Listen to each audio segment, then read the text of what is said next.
Bonjour et bienvenue sur mon jardin dans les Landes.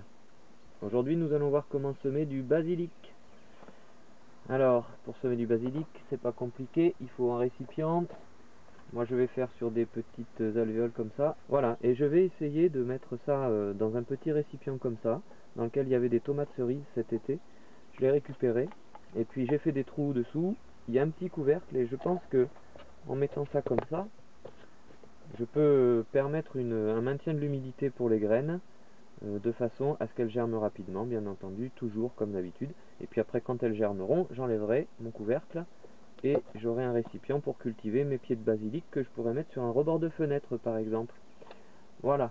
Donc, dans un premier temps, ce récipient-là, et dans un second, celui-ci, où là, je vais cultiver en alvéole. Je mettrai quelques graines par alvéole, et après, il me suffira de repiquer en pleine terre pour cultiver ça dans le potager.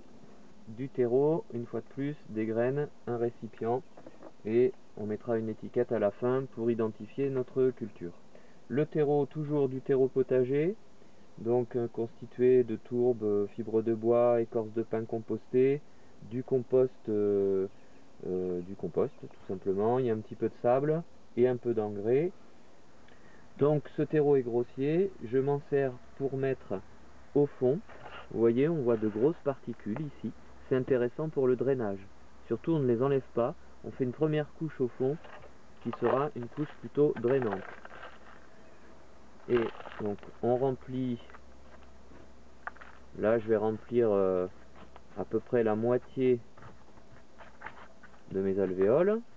Je tasse, parce que de toute façon, sinon, ça se tassera avec la culture. Donc on tasse quand même un peu.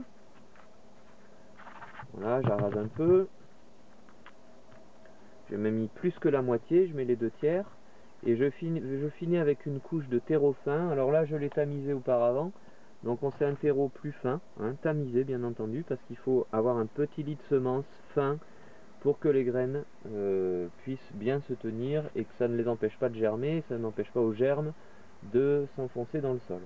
Ma couche fine, pour finir mon lit de semences. Et là, j'arrase. Voilà, et je vais faire comme des petits poquets, de façon à ce que la graine, enfin les graines qui vont être mises dedans, ne bougent pas trop et qu'il y ait un petit réceptacle quand on arrose. Voilà, je peux prendre une petite cale de bois pour faire plus lisse qu'avec les doigts. Si on est méticuleux, on fait comme ça. Voilà, et maintenant mon lit de semences est prêt. J'ai plus qu'à y positionner les graines que je vais semer à la volée. Les graines, ça donne ça.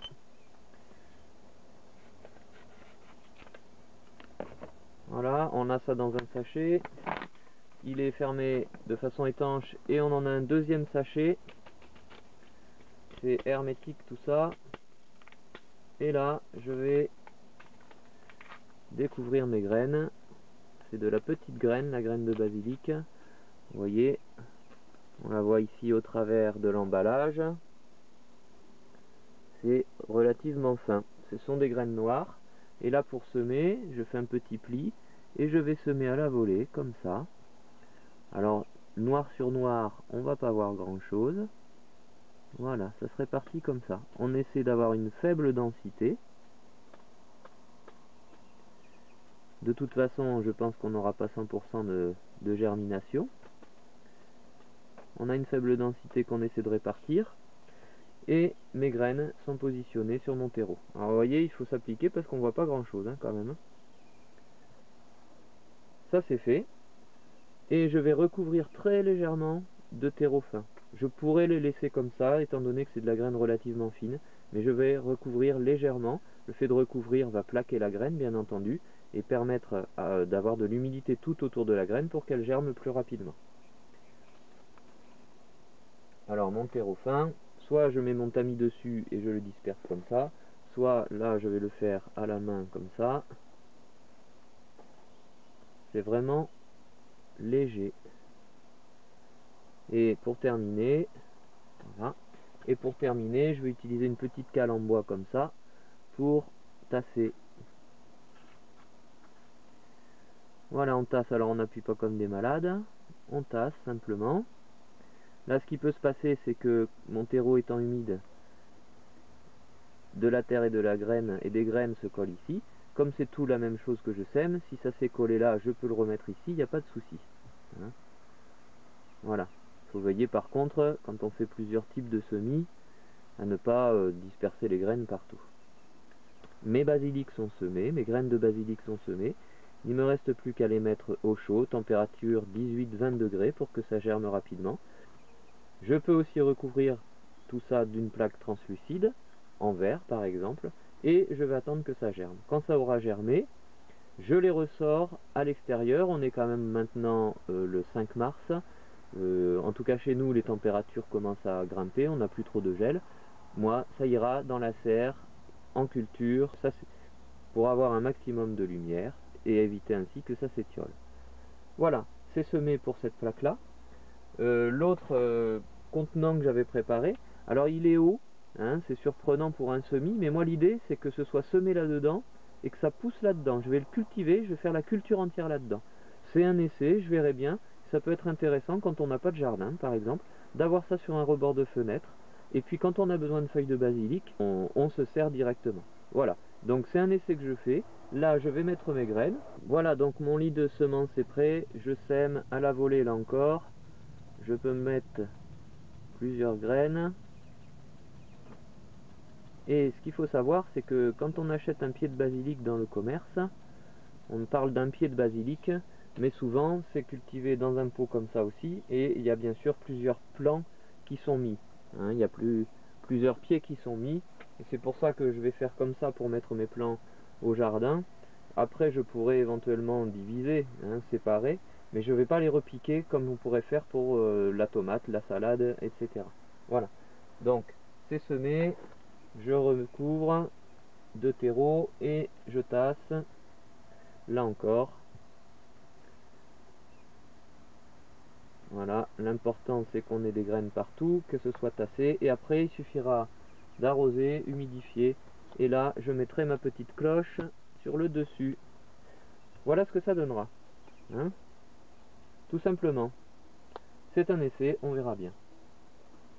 Pour finir, donc ça il faut l'arroser. Je vais pas l'arroser par le dessus, parce que bon, un arrosage fin pourrait déplacer les graines malgré tout. Je vais mettre une soucoupe et je vais faire ce qu'on appelle de l'imbibition, c'est-à-dire je vais arroser en imbibant. Vous voyez, je vais mettre une soucoupe comme ça, voilà, et je remplis d'eau et je vais attendre que mon terreau s'humidifie bien comme il faut. Ça va durer en une demi-heure, même pas un quart d'heure, ça sera bien imbibé, bien humide comme il faut, et après ça devrait pas trop se dessécher dans la mesure où on aura recouvert. Voilà, c'est terminé, on a semé le basilic. Et nous voilà le 13 mars, les graines de basilic ont commencé à germer. Voilà, dans chaque godet un petit peu, ça commence à pointer. Et dans notre petit bocal spécifique là, c'est pareil, on va voir les graines qui commencent à sortir et à germer. Voilà, ça va vite en effet, hein. Donc pour l'instant on va les laisser encore un petit peu au chaud, et après on les mettra dans la serre, pour éviter que ça file trop, que ça s'étiole de trop, et en plus que ça s'endurcisse pour pouvoir supporter la culture à l'extérieur. Voilà, je vous remercie d'avoir regardé, écouté, et à bientôt sur monjardindansleslande.eclablog.com. Au revoir.